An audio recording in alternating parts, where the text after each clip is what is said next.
Welcome, dear friends, to another inspiring story here on IQ Dash, where we share wisdom, life lessons, and stories that touch the heart and open the mind. If you haven't already, make sure to like, share, and subscribe to our channel so you never miss powerful stories like this one. Open book today's story, The Wisdom of the Silent Man. Once upon a time, in a small village nestled between the green hills and flowing rivers of a peaceful land, there lived an old man named Elias.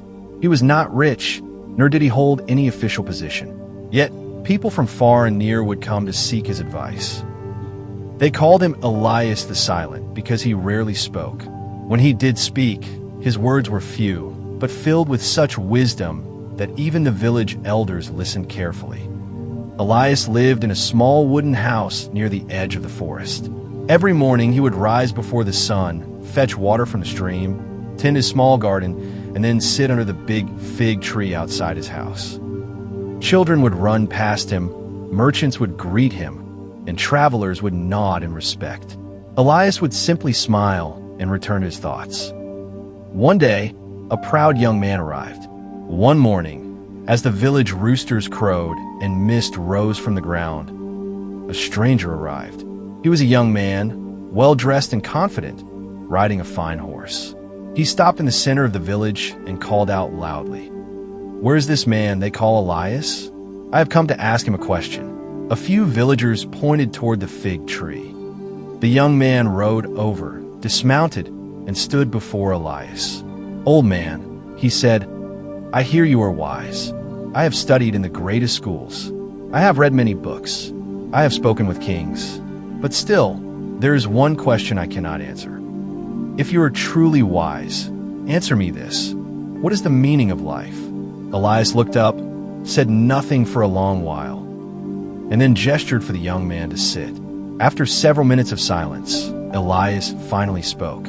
"Before I answer, you must do something for me," he said. "Name it," said the young man eagerly. "Go to the river," said Elias, "and bring me a stone, but not just any stone. Bring me a stone that has never been touched by water." The young man raised an eyebrow. "That is a strange request," he said. But Elias only smiled and looked up at the sky, the search for the untouched stone. The young man walked to the riverbank and began searching. He picked up stone after stone, but they were all wet or smooth from the flowing water. He searched along the edges, under leaves, behind trees. Hours passed. He returned in the evening, tired and frustrated. "I cannot find a stone untouched by water," he said. "The river touches everything." Elias nodded. "Come back tomorrow," he said. The young man, now curious, returned the next day. "Have you thought of the answer?" he asked. "First," said Elias, "go into the forest. Bring me a bird that has never flown." Again, the young man was puzzled, but he obeyed. He wandered through the woods, searching for a bird that had never flown. He found baby birds in nests, but they were too young to be taken. Every other bird flew away when he came near. He returned, empty-handed, once again. Patience and reflection. Day after day, Elias gave him similar tasks. Find a tree that has never felt the wind, a fish that has never tasted water, a shadow that does not follow anything.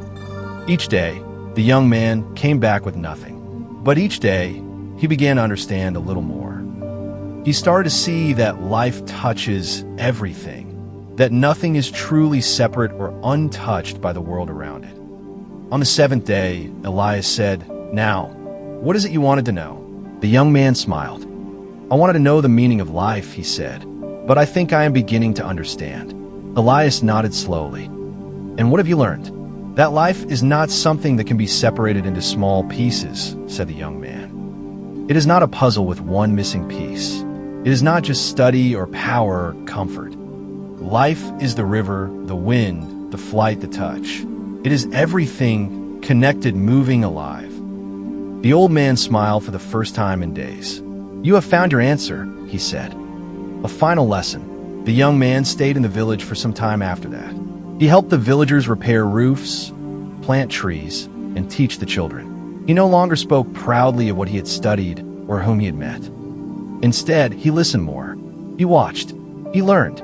One evening, he sat beside Elias under the fig tree and asked, "Why didn't you just tell me the answer on the first day?" Elias turned to him gently and replied, "Because words cannot give understanding. Only experience can." Legacy of wisdom. Years later, after Elias passed away quietly under the fig tree, the villagers gathered to honor him. They built a bench where he used to sit and planted flowers all around it.